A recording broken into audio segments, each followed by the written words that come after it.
তোমার টাকা নেই তাই সমাজে তোমার সম্মান নেই। হ্যাঁ, শুনতে কষ্ট লাগতে পারে, কিন্তু বাস্তবতা এটাই। সমাজ তোমার ব্যক্তিত্ব, তোমার শিক্ষা, তোমার আদর্শ এসবের কোনো মূল্য দেয় না যদি তোমার ব্যাংক ব্যালেন্স না থাকে। যতই ভালো মানুষ হও, যতই সততার গল্প শোনাও, তোমার পকেট খালি থাকলে কেউ তোমার কথা শুনবে না। তোমার আসল সৌন্দর্য হলো তোমার ইনকাম। তুমি হয়তো দেখতে সুদর্শন, তোমার চেহারায় আকর্ষণ আছে, কিন্তু সমাজ কি সেটা দেখবে? না। তোমার পকেটে টাকা না থাকলে তোমার রূপও ম্লান হয়ে যাবে। একসময় যে বন্ধুরা তোমার প্রশংসায় পঞ্চমুখ ছিল, তারা একে একে দূরে সরে যাবে। ভালো পোশাক, দামি পারফিউম, গাড়ি, এসবের সৌন্দর্যই আসল সৌন্দর্য, কারণ মানুষ এখন প্যাকেজিং দেখে। তোমার শিক্ষার কোনো মূল্যই নাই, কারণ ডিগ্রি নয়, টাকার অঙ্কই বড়।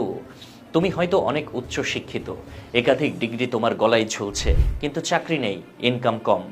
তাহলে সমাজ তোমাকে ব্যর্থ বলবে। অথচ তোমার পাশের লোকটি হয়তো কম শিক্ষিত, কিন্তু তার আয় ভালো, সমাজ তাকেই সফল বলবে। শিক্ষা এখন মূল্যহীন। আসল কথা হলো তুমি কত টাকা ইনকাম করো। তুমি হয়তো বিশুদ্ধ প্রেমিক, হৃদয় দিয়ে কাউকে ভালোবাসো, কিন্তু তোমার আর্থিক অবস্থার কারণে যদি তুমি তাকে সুখী রাখতে না পারো, তাহলে সে কি তোমার সঙ্গে থাকবে?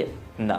তার পরিবার, সমাজ তাকে টেনে নিয়ে যাবে এমন কারো কাছে যার ইনকাম বেশি। বাস্তবে ভালোবাসা নয়, টাকাই এখন সম্পর্কের প্রধান ফ্যাক্টর। জীবনে কিছু মানুষকে তোমার পাশে পাবে শুধু তখনই যখন তোমার পকেট ভারী থাকবে। তুমি যদি গন্ধহীন ফুল হও, তাতে কিছু যায় আসে না, কিন্তু যদি তোমার পকেট ভর্তি টাকা থাকে, তাহলে অনেক ভ্রমর তোমার চারপাশে ঘুরবে। তারা তোমাকে সম্মান করবে, প্রশংসা করবে, তোমার বন্ধুত্ব চাইবে। কিন্তু সত্যিকারের সম্পর্ক কটা থাকবে? তুমি ভালো মানুষ, রুচিশীল, শিক্ষিত, এগুলো কোনো ফ্যাক্টর নয়। তোমার মাসিক আয় কত, ব্যাংক ব্যালেন্স কেমন, বাড়ি গাড়ি আছে কিনা, এসব দেখে ঠিক হবে তুমি কেমন জীবনসঙ্গী পাবে। টাকার পরিমাণ অনুযায়ী তোমার সম্পর্কের মান নির্ধারিত হবে। তুমি বাবা মা হয়ে সন্তানের জন্য সর্বোচ্চ চেষ্টা করছো, কিন্তু ইনকাম কম, তাহলে সমাজ তোমার সন্তানকেও বিচার করবে।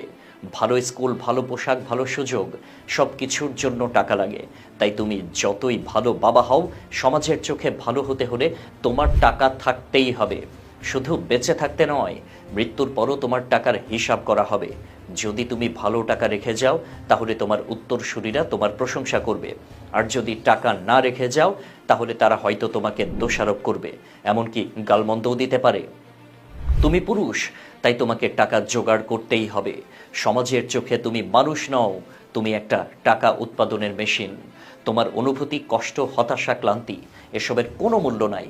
শুধু টাকা উপার্জন করতে পারলেই তুমি পুরুষ, আর না পারলে তুমি ব্যর্থ, তুমি কাপুরুষ।